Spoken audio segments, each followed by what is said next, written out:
bagi orang lain.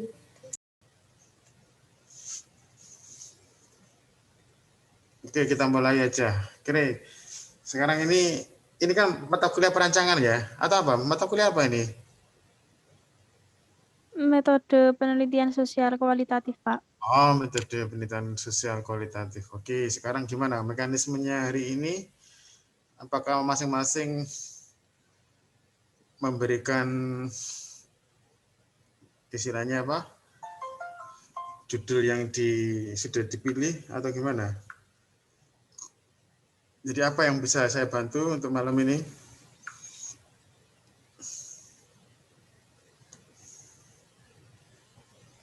Ya Pak, jadi kita mau konsultasi terkait judul kami. Soalnya kan kemarin waktu dikoreksi sama Pak Dewo itu kita disuruh untuk memperbaikinya lagi gitu Pak. Oke, baik. Sekarang apa? Silakan teman-teman. Mulai siapa yang mau konsultasi judul? Saya, Pak. Oke. Saya kemarin kan udah konsultasi tapi ditolak sama Pak Dewa, Pak. Katanya suruh konsultasi lagi ke Pak Jeki. Nah, sekarang judul saya tuh fenomena penggunaan TikTok sebagai ajang eksistensi diri remaja di Kota Surabaya. Itu apakah bisa, Pak? Fenomena penggunaan TikTok. Ya, kemarin itu ada calon dokter ya, itu konsultasi sama saya juga tertarik dengan masalah TikTok ini ya. Sangat menarik sebenarnya TikTok itu ya. TikTok ini aplikasi yang disukai oleh remaja ya. Remaja, ibu-ibu muda, dan ya banyak lagi ya. Dan memang TikTok ini bisa menjadi apa ya, ajang apa tadi itu? Ersa? Ajang eksistensi diri, Pak. Iya betul, ajang eksistensi diri dengan banyak membuat apa itu video ya? Iya, bervariasi sih, Pak. Video yang apa? Maksudnya bervariasi? Sekarang itu TikTok nggak hanya video joget-joget, Pak. Ada yang membagikan tentang keunikannya, ada yang membagikan tentang rumahnya, membagikan tentang tentang dirinya gitu, Pak. Jadi nggak hanya joget-joget aja. Oh, sip itu ya. Yang mahasiswa S3 itu yang konsultasi tentang juga mau mengambil TikTok ya, tapi dia fokus pada remaja ya. Kamu juga remaja ya, saya? Iya, Pak, remaja di Kota Surabaya. Oke, pengguna TikTok ya. Itu ternyata menarik ya TikTok itu ya. Itu untuk di Indonesia sendiri itu penggunanya luar biasa. Jadi nanti kamu coba lihat penggunanya TikTok ya di Indonesia ya, terutama remaja-remaja ya. Dan video atau konten yang di-share di TikTok itu sebelum kan ada screen-nya ya. Istilahnya sebelum diunggah itu kan memang ada petugasnya ya di TikTok gitu ya. Sebenarnya banyak sekali macamnya video ya, dari video pembunuhan, video seksual, tapi untungnya memang ada ini ya, di TikTok itu kan ada petugasnya ya, yang istilahnya tidak meloloskan tidak meloloskan video-video itu ya. Nah, sehingga ini menarik ya. Jadi kalau kamu tadi itu judulnya apa, Ersa? Fenomena penggunaan TikTok sebagai ajang eksistensi diri remaja di Kota Surabaya. Judulnya menarik gitu loh, sudah bagus. Judulnya menarik. Aku enggak ikut loh, Pak. Hah? Iya, Ersa, saya setuju dengan judulmu ya. Pak, ini kan pastinya ada penelitian terdahulu kan, Pak?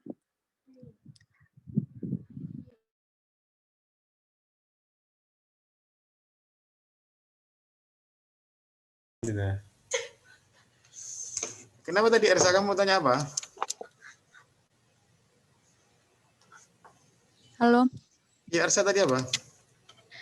Pak, kan pastinya di proposal itu ada penelitian terdahulu kan, Pak? Nah, kalau saya nggak nemu penelitian terdahulu, bagaimana ya, Pak? Kan ada aplikasi-aplikasi selain itu kan ada kan sebelumnya kan ya? Ya, bisa penelitian di luar negeri, bisa di dalam negeri. Kalau dalam negeri nggak ada, ya di luar negeri. Kalau di luar negeri nggak ada, ya berarti aplikasi sebelum TikTok. Penelitian yang sebelum TikTok itu apa kira-kira ya? Oh, berarti kalau judulnya sama tapi di Facebook itu boleh apa? Boleh, karena itu kan hampir sama dengan apa ekspresi tadi ya, identitas itu ya. Kan memang Like itu sama aku juga kayak TikTok. LinkedIn itu apa? Like Ya. Like. Oh ya, ini ada beberapa yang memberitahu ya. Jadi ada aplikasi sebelum TikTok itu juga lebih dulu ya, dengan mungkin Iya, like itu kan ya. dimungkinkan ada banyak studi tentang itu ya. Jadi memang tidak harus ada TikTok kalau memang belum ada ya. Udah lama loh Pak, sebenarnya dia booming lagi. Oh, ini ada informasi dari Mbak Cynthia, TikTok itu sudah lama. Jadi kemungkinan Awal itu kan Cimoy itu kan dulu. Cimoy. Iya, seri pertama TikTok itu. Nah, ini ada Mbak Cynthia ini. Coba Mbak Cynthia. Kamu gini ngomong aja nggak apa-apa.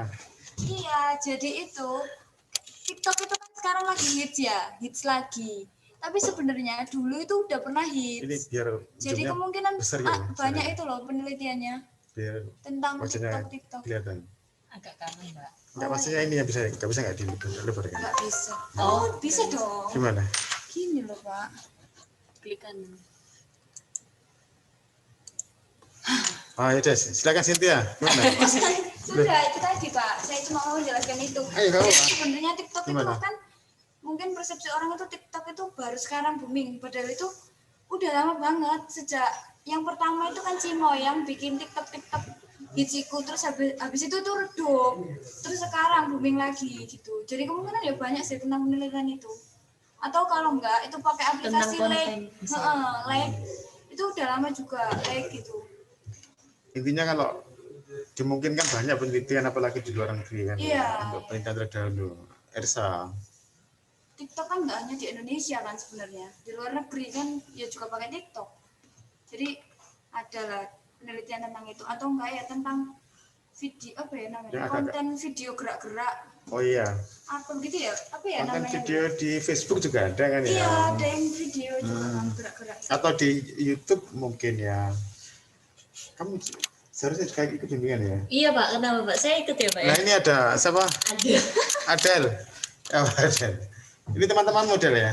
Iya, Pak. Udah. Saya kan udah. Iya, Pak. Sekelas, Pak. Jelas ya. Ya, Pak, kamu mau komentar tentang tadi Ersa tadi? Kok saya ikut komen, Pak? Itu. Kalau misal tentang apa sih judulnya, Pak? Ersa, ini Adel ingin tahu judulnya apa? Fenomena penggunaan TikTok sebagai ajang eksistensi diri remaja di kota Surabaya. Oh, bisa mungkin analisa Instagram gitu loh. Oh, Instagram juga ada ya. Jadi kan maksudnya sama-sama menganalisa eksistensi di dunia sosmed gitu. Jadi mungkin Instagram atau enggak Facebook yang dia tuh emang bikin akunnya itu buat ajang kreasi ataupun konten eksistensi gitu. Jadi penelitian selain TikTok aja. Maksudnya bisa. Iya, jadi malah terupdate-nya itu TikTok, sebelumnya IG, Facebook, tapi kamu penelitian menariknya tuh malah dari TikTok itu. Soalnya kan TikTok baru-baru aja maksudnya daripada IG ataupun Facebook. Tuh.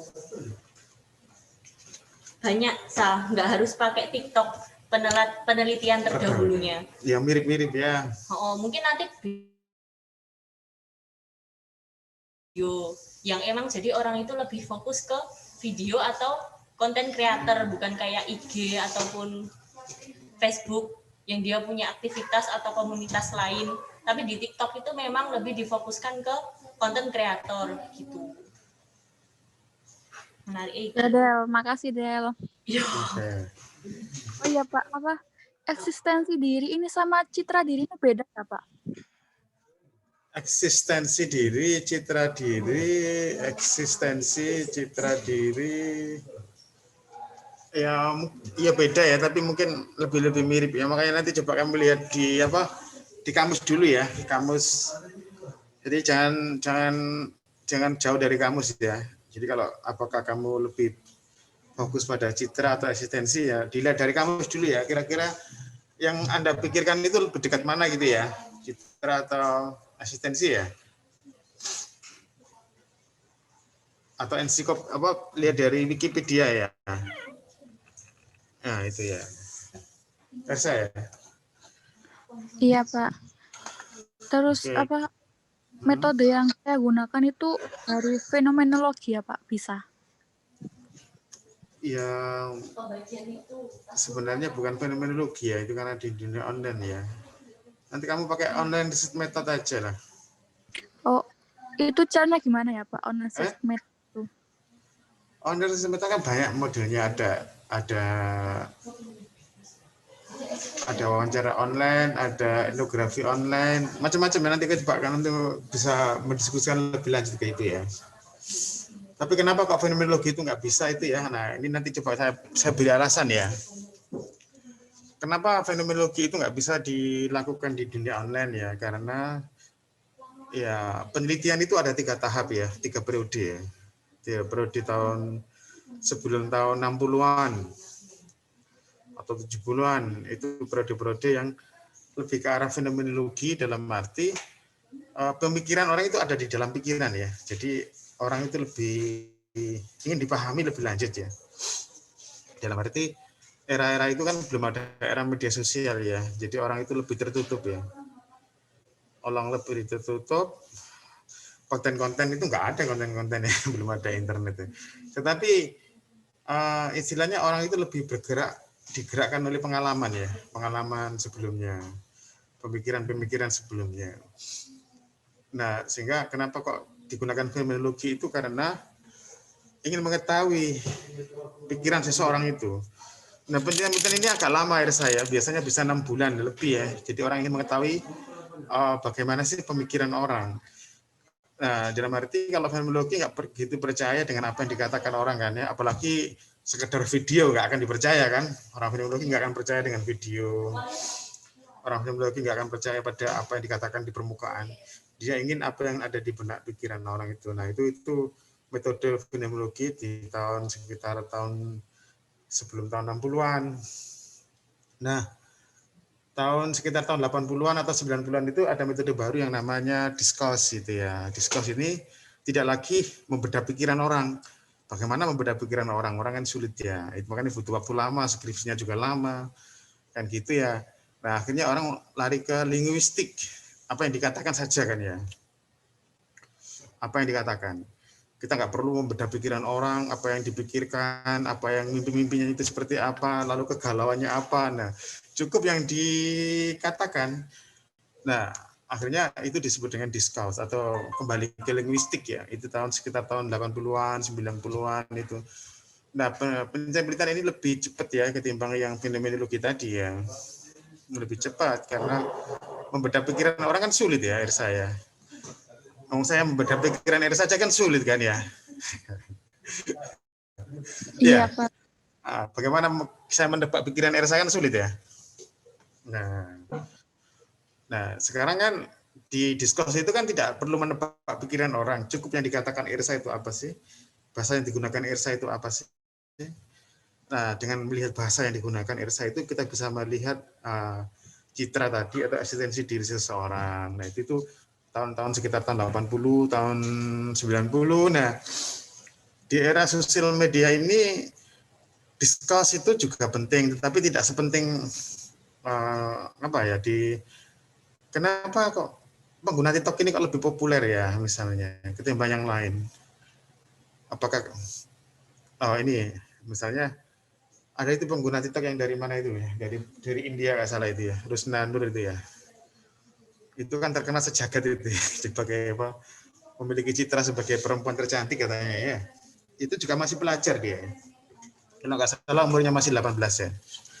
Tapi dia bisa menggunakan TikTok itu membuat citra dirinya sebagai seorang muda yang kreatif ya. Dia nggak punya label sebagai perempuan tercantik di dunia ya. Ya dia sangat populer ya. Mungkin cocok jadi bintang film India kayak nanti ya. Misalnya ya. Kalau dia ngelamar kemana pun pasti insya Allah diterima itu.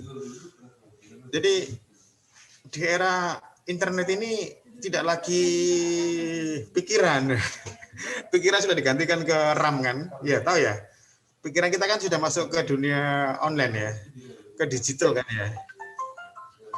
Iya kan? Apa yang kita tulis itu terekam ke dalam dunia digital ya, berupa akun kan ya. Berupa akun. Akun ini mewakili dirinya mungkin ya, atau melebihi dirinya. Kan gitu. Nah, itu tahun 80-an, tahun 90-an itu lebih ke discuss. Nah, di era-era digital sekarang ini discuss apakah mampu? Saya kira kok nggak bisa ya, lebih karena era sekarang ini kan era yang diatur oleh algoritma ya, agregasi algoritma itu ya.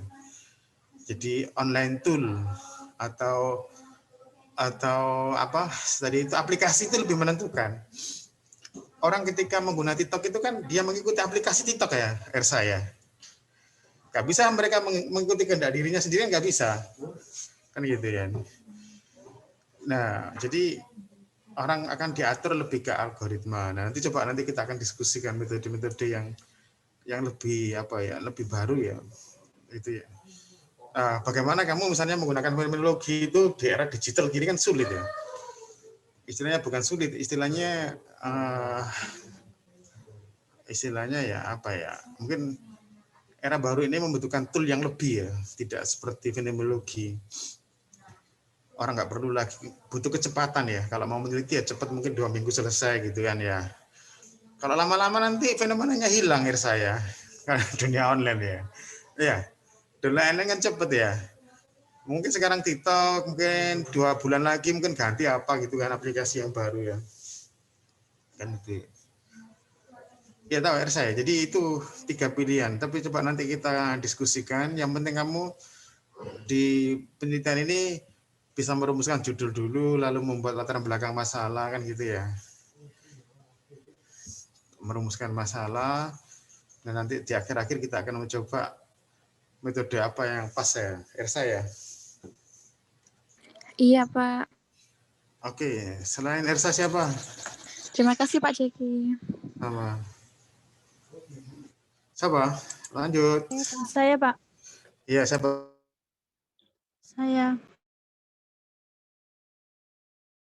Saya kan juga sama kayak Ersa. Waktu saya itu kemarin itu ditolak juga sama Pak Dewo kan.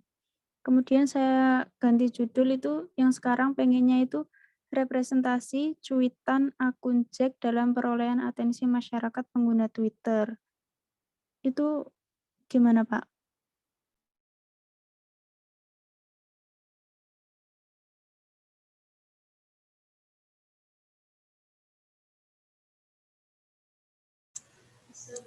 Kurang begitu mendengar. Silakan. Baik. Kemarin kan saya juga ditolak sama kayak Ersa ya, Pak. Kemudian saya ganti judul itu yang sekarang itu representasi cuitan akun Jack dalam perolehan atensi masyarakat pengguna Twitter. Bagaimana, Pak? Cuitan ya. Intinya gini ya. Judul-judul Anda itu yang mengarah ke media sosial itu yang terbaik ya, karena sosiologi itu sekarang sudah berkembang ya. Masyarakat itu sekarang sudah virtual, masyarakat digital. Kita itu sedang berada di era big data ya, sehingga kalau Anda meliti tentang tadi itu TikTok, tentang Twitter, semuanya menarik, bagus itu ya. Jadi itulah istilahnya era baru ya, era baru. Karena apa? Karena tadi itu TikTok, pikiran orang sekarang tidak lagi di otak sini, tapi sekarang sudah diekspresikan melalui TikTok, melalui tulisan di Twitter. Nah, tweet itu ya. Nah, tweet itu misalnya ini yang terkenal, yang tidak itu ya tergantung pada algoritma ya, tergantung banyaknya pengikut gitu ya, banyaknya pengikut. Lalu konten-konten juga menarik ya. Jadi kontennya kalau nggak menarik ya juga nggak bagus. Jadi ada kombinasi antara konten discourse tadi, ada kombinasi antara discourse, konten, dan juga ada kaitannya antara agregasi algoritma, berapa banyaknya followernya atau berapa banyaknya membernya dan lain-lain, itu juga pengaruhnya. Iya, jadi gimana?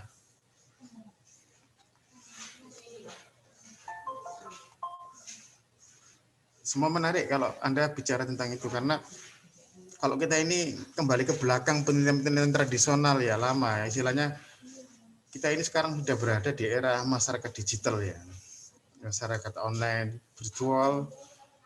Nah, amat disayangkan kalau kita tidak melakukan penelitian-penelitian yang seperti itu. Nah, saya kira Anda ini termasuk terdepan gitu loh. Ya, saya pokoknya intinya judul Anda udah bagus, sekarang tinggal Anda membuat latar belakang masalah kan gitu ya. Iya. Bagaimana? Iya Pak. Terus saya mau tanya, kalau misal saya pakai teori kritis yang punyanya Habermas itu bisa nggak Pak ya? Untuk Habermas ya boleh saja ya pakai Habermas. Dan Habermas juga pernah mengkaji tentang blog ya. Walaupun ya sebelum beliau meninggal ya, sekitar tahun berapa ya? 2006 ya. Tetapi di akhir masa beliau itu kan juga waktu itu internet ya tidak sehebat sekarang ini ya, masih web 2 salah waktu itu ya, waktu web 2. Tapi ya bukan internet yang web biasa itu tidak, tapi sudah mengarah ke web 2 dalam arti media-media sosial sudah mulai muncul ya sebelum beliau meninggal itu ya. Sebelum beliau meninggal itu, sehingga salah satu sosiolog yang berkesempatan untuk menguji, meneliti tentang media sosial ya Habermas itu. Jadi boleh Anda silakan pakai Habermas, dan mungkin nanti bisa dikaitkan dengan konsep-konsepnya tentang apa ruang publik ya, public sphere atau demokrasi atau apa ya misalnya. Terserah nanti Anda kaitkan dengan apa. Baik Pak. Terima kasih Pak. Oke. Lanjut. Saya, Pak. Iya. Novia. Oke. Novia Hak. Kemarin sama Pak Dewa disuruh lebih spesifik. Lebih kurang spesifik gitu loh, Pak. Ya, apa itu judulmu? Perubahan kemampuan bersosialisasi anak usia dini akibat dari penggunaan smartphone. Oh, ya. Ulangi lagi, saya tadi ada dengar apa gitu ya, kurang fokus. Iya. Perubahan kemampuan bersosialisasi anak usia dini akibat dari penggunaan smartphone. Wah, bagus lagi kan, tema-temamu kan menarik ini ya. Ini era digital ya. Jadi apa?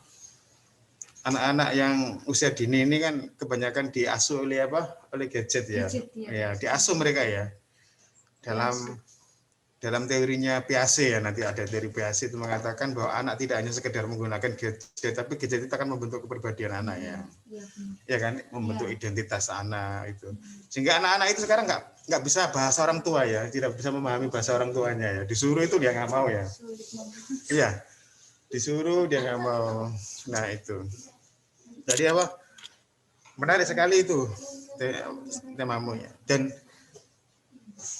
sekarang ini itu fenomena yang paling menarik ya, bagaimana anak-anak itu supaya nggak menangis ya. Jadi orang tuanya kan sibuk ya, orang tuanya malas atau sibuk, lalu anak-anaknya itu diberikan gadget aja kan, handphone ya. Dari pagi sampai sore sampai malam itu ya, biar dia kadang kelalaian juga. Nah ini ada coba Del. Apa Del? Kan pengalaman kamu melihat anak-anak yang pakai gadget itu ya Bang? Kalau aku lebih ke kelalaian sih Pak. Banyak anak-anak itu malah justru meninggal tidak sengaja karena orang tuanya sibuk gadget itu Pak. Meninggal ya sampean ya? Iya. Maksudnya udah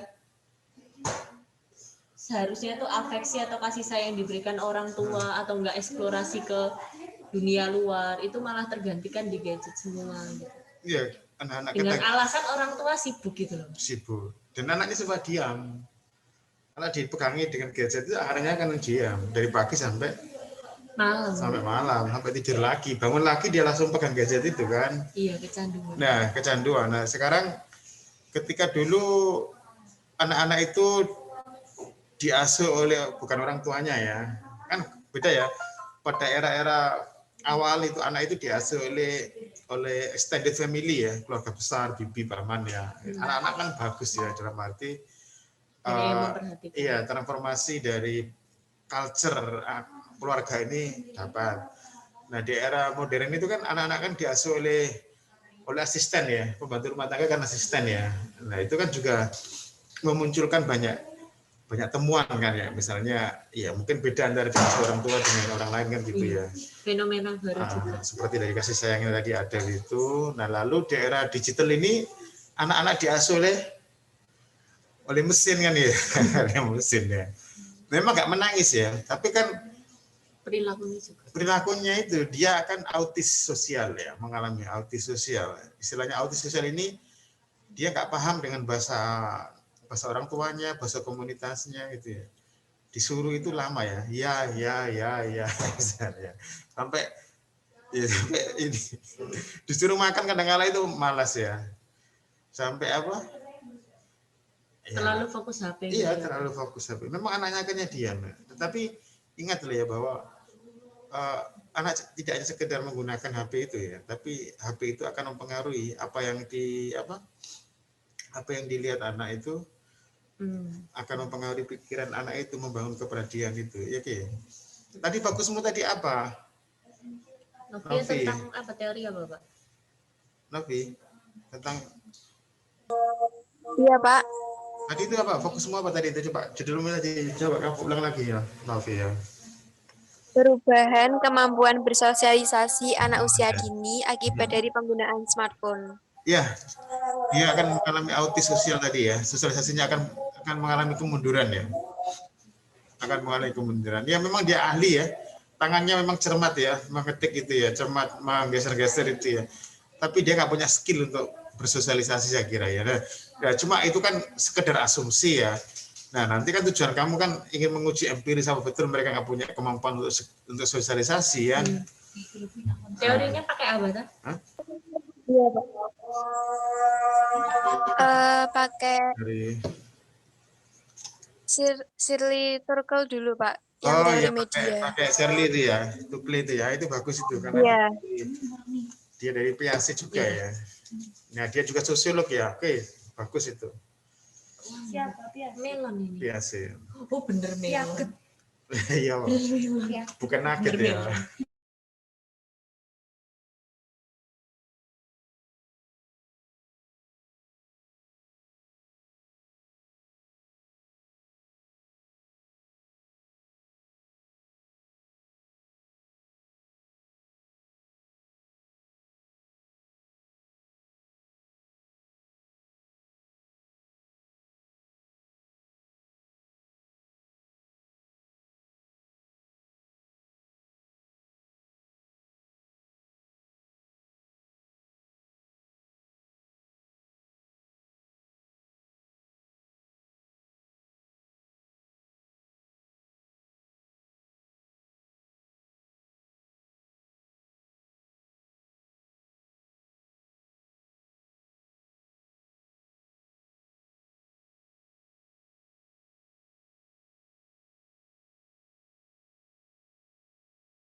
Hara, bapaknya keluar ta? Iya, aku hostnya ya. Iya, undangan lagi. Jaringannya paling biasanya ngono bapak gak sadar ngomong-ngomong dewe.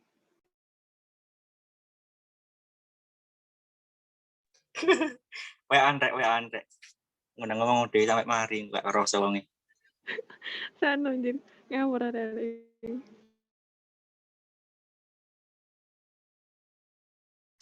Iki sapa sing gurung rek? Aku mlebu kari-kari soalnya. Terus tak WA iku ada rek. Gurung plus kepingi sing pertama rek. Iya Nana gurung Nana. Nana ya kurung Nana. Jarene Adel mati dhewe Zume. Padahal gurung mati loh di. Zoom ta laptopnya.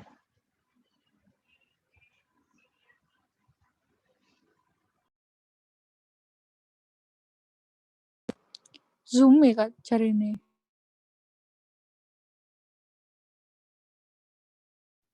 Mungkin sinyalnya elek paling. Gak nggawe wifi.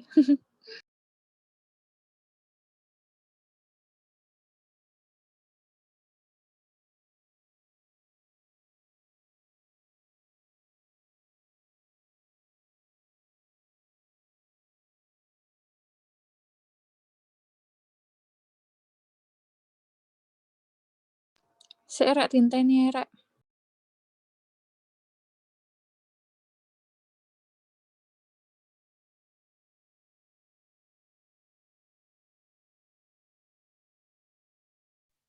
Sebentar jare.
Halo. Waduh, tadi ini ya. Halo Pak. Tadi saya terlempar ya. Halo. Sinyalnya tak Pak? Ini sinyalnya Pak. Ini ya, mungkin tadi ada gangguan sinyal. Oke, lanjut. Sekarang siapa? Saya Pak. Makan ya, coba makan, cari makan. Ya silakan, siapa ya? Iya, saya Pak. Saya. Iya, saya belum konsultasi dari yang kemarin itu Pak. Jadi kemarin saya pakai judul yang belum dikonsultasi. Terus kata Pak Dewo itu judulnya belum fokus. Jadi judul saya itu kan pertamanya itu perubahan perilaku, kecenderungan perubahan perilaku mahasiswa penyuka game online, gitu Pak. Nah, katanya Pak Dewo itu belum fokus Pak judulnya. Nah, terus habis itu saya ganti itu judulnya tuh jadi gini. Kecenderungan perilaku agresif para mahasiswa pemain game online gitu, Pak. Gimana, Pak? Halo. Oke. Namanya Bu Mila itu tadi. Tadi gimana tadi? Halo. Halo, iya, Pak. Tadi itu kecenderungan apa? Kecenderungan apa? Kecenderungan perilaku agresif iya. para mahasiswa pemain game online. Gitu, Pak judulnya. Judulmu sudah oke loh ya, itu ya. Iya, Pak, tapi kemarin yang saya kamu buang ya. Oh, gitu. Jadi langsung perilaku agresif gitu, Pak? Iya, perilaku agresivitas ya. Oh, iya, Pak. Iya, Pak. Pecandu? Mahasiswa pecandu ya? Mahasiswa pecandu apa? Game online. Game online-nya apa kalau mahasiswa sekarang? Dulu ada COC ya. Dulu COC. Ini, Pak. Jadi sekarang itu kan saya ngambil penelitian ini gara-gara waktu itu kan ada berita ada game online yang namanya PUBG itu loh Pak, PUBG. Nah, itu katanya itu kayak memberikan dampak negatif dan mau dihapuskan gitu loh Pak. Bahkan di label haram sama pemerintah. Nah, karena itu katanya gamenya itu memberikan pengaruh buruk buat anak-anak yang main game itu. Makanya saya tertarik buat penelitian mengenai game tersebut, Pak. Iya, game itu. Apa saya langsung tulis gamenya? Kenapa? Apa langsung saya cantumkan nama gamenya di judulnya gitu, tapi? Enggak usah. Game apa? Game online kan dulu aja. Nanti kan macamnya kan banyak kan ya. Iya.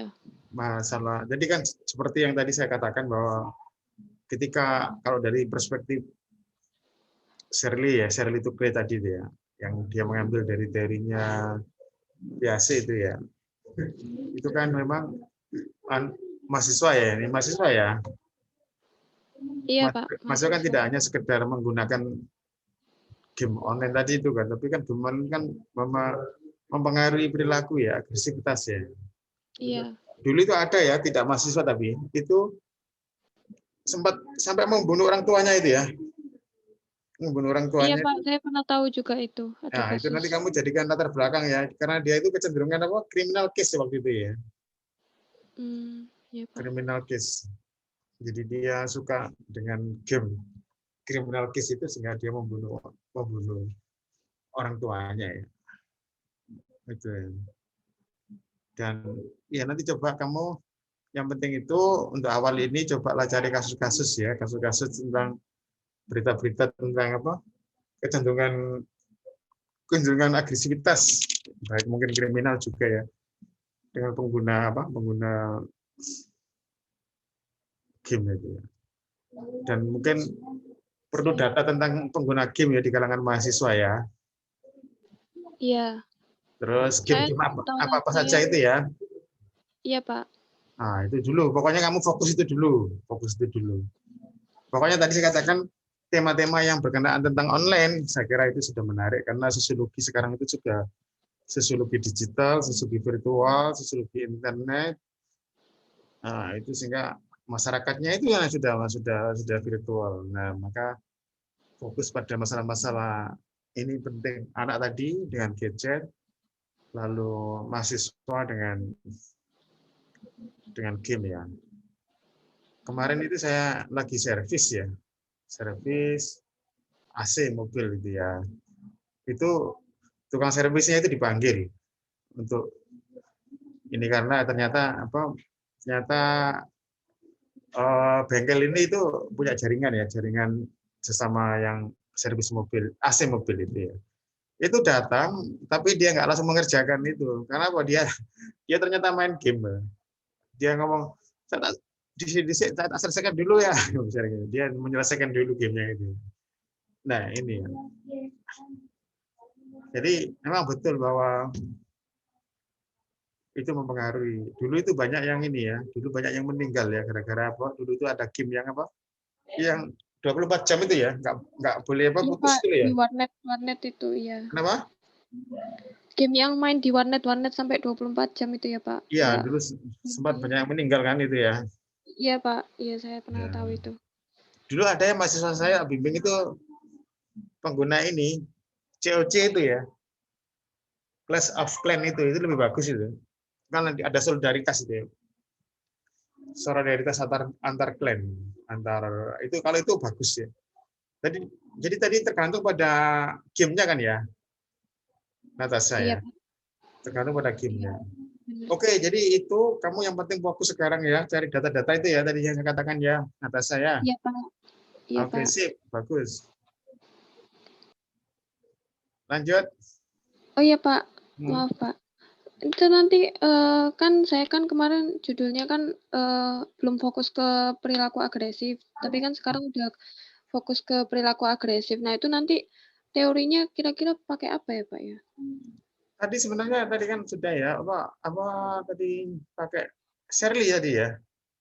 Shirley itu kan dia mengatakan bahwa ada identitas online kan, apa istilahnya ya, psikologi online itu berbeda anak-anak ketika orang atau remaja yang menyukai sesuatu itu ya, itu mungkin pakai Shirley aja mungkin lebih cocok ya. Iya, Pak. Kalau pakai teori-teori yang lama ya agak sulit ya. Oke. Terima kasih, Pak.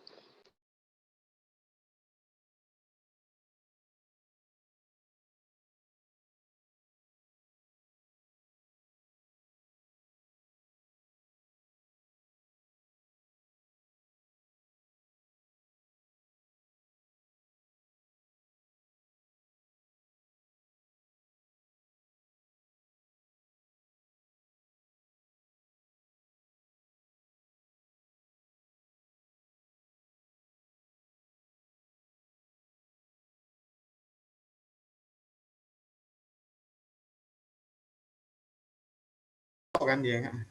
Oh, nanti akan saya jelaskan lagi ya. Oke. Lanjut, siapa ini? Saya, Pak. Oke.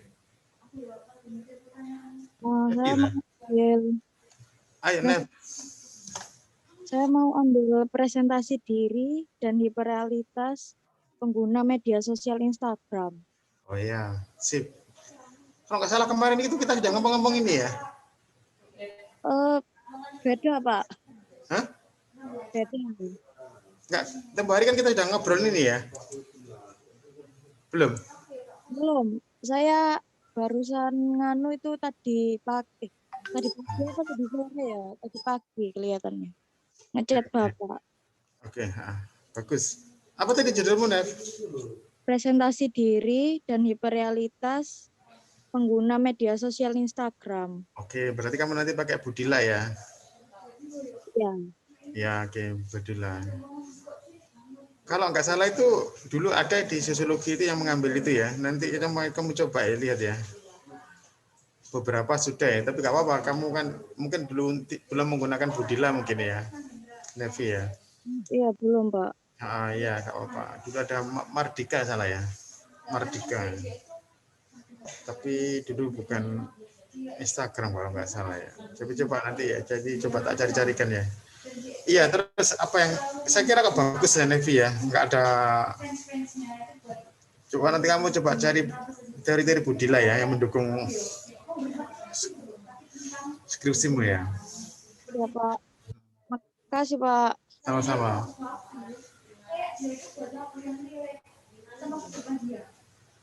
Siapa lagi? Saya, Pak. Oke. Bima ada ini? Iya, Pak. Gimana kamu sudah Bima? Apanya, Pak?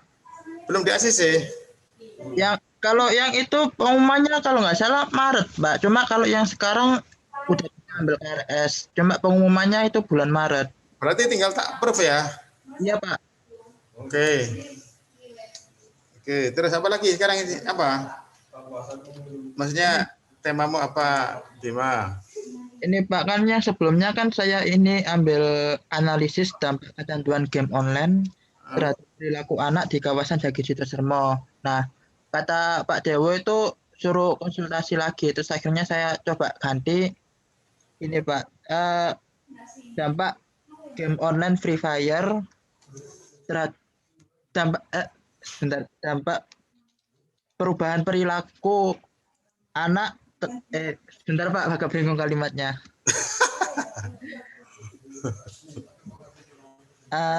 Ya ini Pak, dampak kecanduan game Free Fire terhadap perubahan perilaku anak itu Pak. Soalnya kan kalau yang di sekitar rumah saya ini, kawasan saya ini kan anak-anak juga rata-rata itu kebanyakan main game Free Fire. Nah itu kayak apa ya Pak, kalau game Free Fire kan bisa main bareng gitu Pak, bisa main sama temannya atau orang lain. Nah di game itu kan biasanya kayak ada kata-kata yang kurang pas dipakai anak-anak gitu loh. Biasanya kan kalau orang dewasa kan nggak masalah, cuma kalau anak-anak gitu kayak gimana gitu Pak.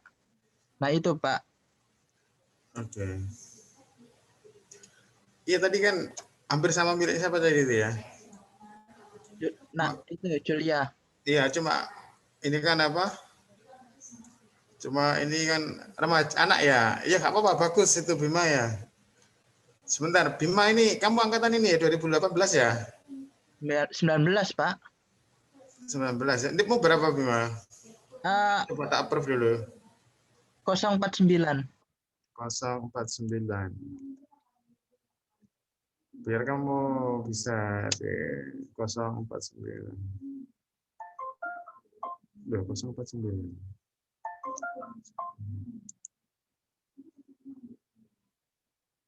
Oke, sambil ini. Kira-kira tadi apa? Kan judulmu udah bagus Bima. Kamu tinggal apa? Kan cuma kamu kan lebih mengerucut ya gamenya ya. Tadi kan belum ya. Iya. Itu kalau kamu coba ceritakan saya, karakteristik gamenya itu seperti apa Bima? Yang apa Free Fire Pak? Iya. Free Fire tuh sebenarnya kalau nggak salah itu hampir mirip sama kayak PUBG yang diambil Julia. Cuma kan kalau PUBG kan di HP yang murah itu biasanya ini Pak nggak kuat. Jadi kan lebih ringan Free Fire gamenya. Nah makanya banyak anak-anak yang main game itu. Soalnya kan HP-nya juga HP lama gitu Pak, yang spesifikasinya sebenarnya nggak bisa buat main game, tapi Free Fire bisa gitu. Makanya kebanyakan anak-anak sekarang itu mainnya game itu Pak. Benar Bima.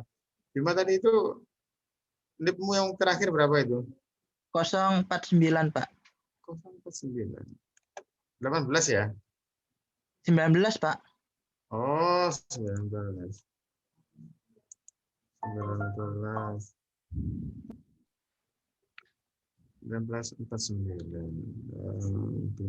Oke. Iya tadi Bima.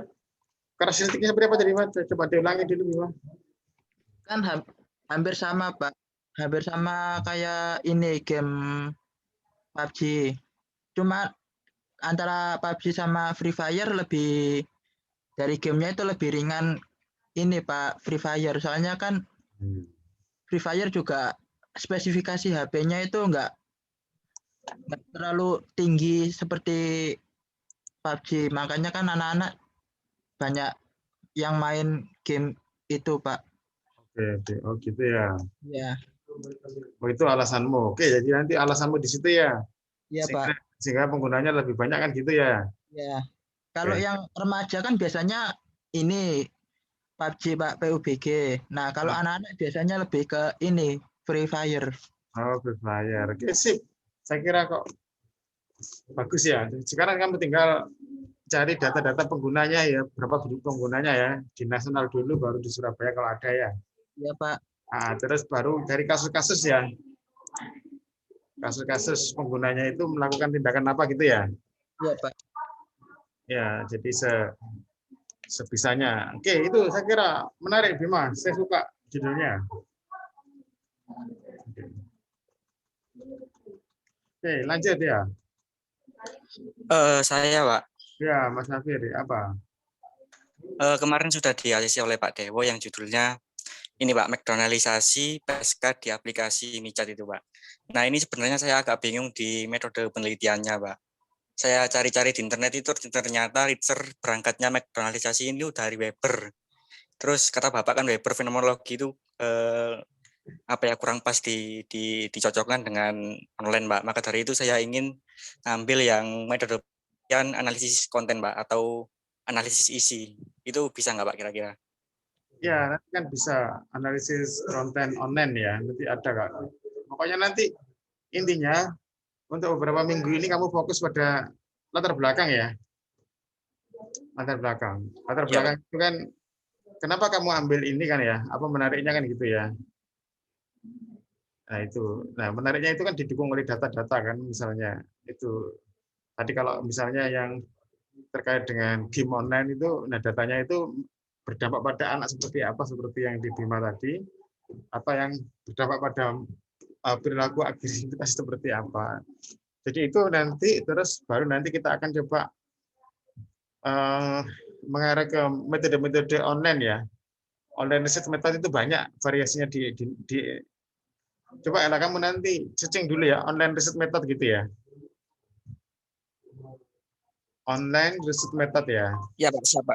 Ya, tadi kan saya katakan, coba dikritisi ya. Jadi kan tadi ada tiga tahap metode ya penelitian ya. Jadi era 60 kan gitu ya. Era 60 atau sebelum 60 itu kan lebih ke fenomenologi ya. Dan ada di pikiran orang ini ya. Nah, akhirnya orang bicara tentang tindakan yang ada didorong oleh pikiran orang tertentu. Nah, terus baru di era tahun 80-an itu kan lebih ke arah discourse analisis ya. Nah, sekarang di era internet ini ya mesin ini yang lebih banyak berdampak pada manusia kan ya. Itu ya. Teknologi ini yang paling berdampak banyak pikiran. Jadi bukan pikiran mempengaruhi bukan pikiran mempengaruhi perilaku, tapi sebenarnya teknologi ini mempengaruhi perilaku kita. Teknologi ini mempengaruhi cara kita bertindak, berperilaku atau berekspresi kan gitu. Kalau kita misalnya ngikuti TikTok kan harus ngikuti TikTok lah Mas, gerak-gerakannya Mas ya. Kan itu ya. Nah, seperti itu. Pikiran kita ya untuk sementara pikiran kita itu off ya. Kalau kita ngikuti online. Misalnya kita banyak didikte, kita banyak menyesuaikan dengan dunia online itu. Sehingga karakter kita ini saya kira setidaknya itu banyak didikte oleh teknologi. Ya jadi itu ya. Coba ini ya, Mas Safir ya. Online research method gitu ya. ORMS ya. Iya, Pak, siap. Nah, coba nanti itu. Oke. Saya kira banyak di dunia online. Oke, baik Mas Safir. Oke, lanjut ya. Oke, Pak, motor nuwun, Pak. Sama-sama. Siapa lagi ya? Jessica belum?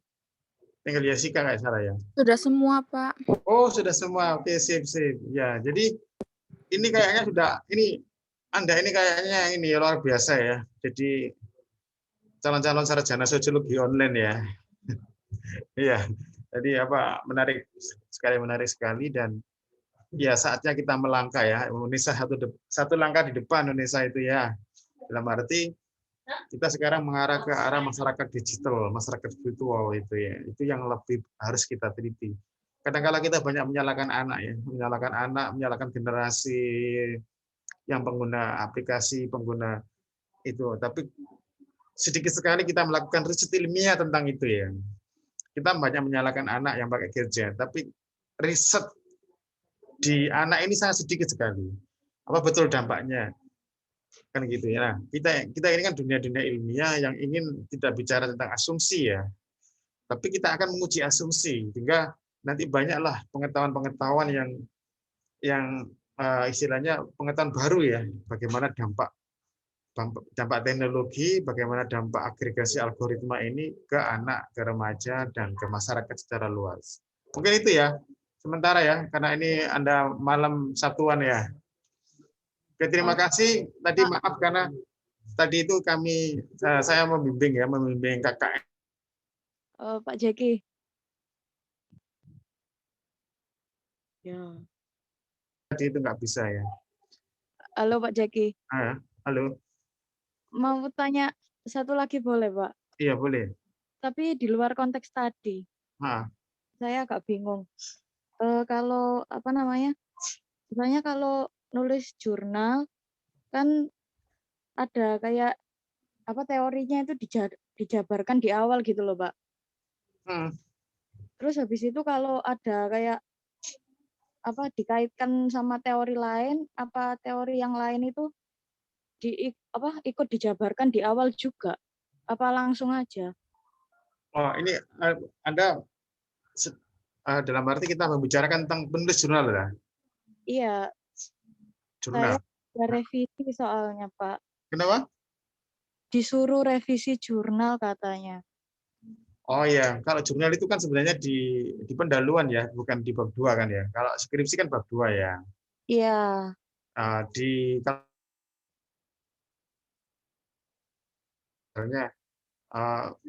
ya jelas tujuan dulu kan, tujuan penelitiannya apa kan itu ya. Iya, Pak. Nah, tujuan penelitian ini kira-kira diteliti atau ditelaah dengan atau dikritis dengan teori apa kan gitu. Iya. Ya, memang betul bahwa teori itu ada di atas, ada di pendahuluan sebenarnya kalau di artikel itu ya. Ya, jadi nggak ada bab 2 itu ya, bab 2 kerangka teori itu nggak ada. Ya, jadi kan gini, Pak. Pertamanya kan saya saya kan pakai dramaturgi. Terus situ sama pihak jurnalnya itu disuruh nambahi I dan Me-nya movement sama transisi ruang.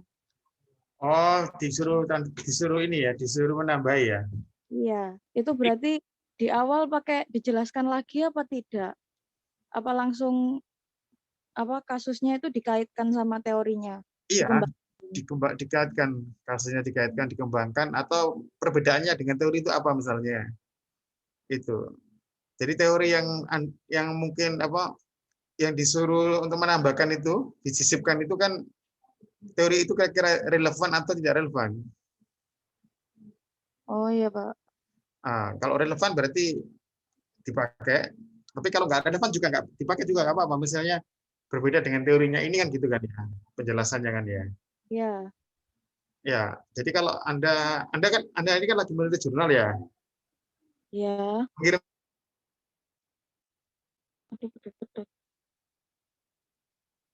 di revisi di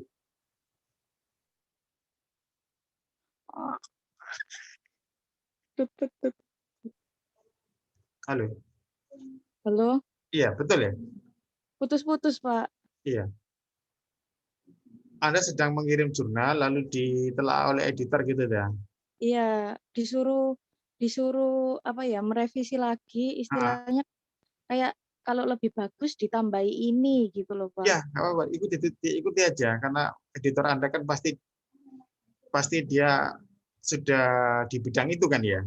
Iya, saya bingungnya nanti itu di kayak pendahuluannya itu di teori yang ditambahi ini itu dijabarkan lagi apa enggak? Nah, kira-kira menurut Anda itu bisa disisipkan di pendahuluan atau di hasil atau diskusi itu di saat diskusi hasil penelitian itu? Saat di hasil. Masukkan di hasil itu aja ya, kira-kira. Misalnya ketika Anda masukkan dalam pendahuluan malah mengubah kan gitu kan ya?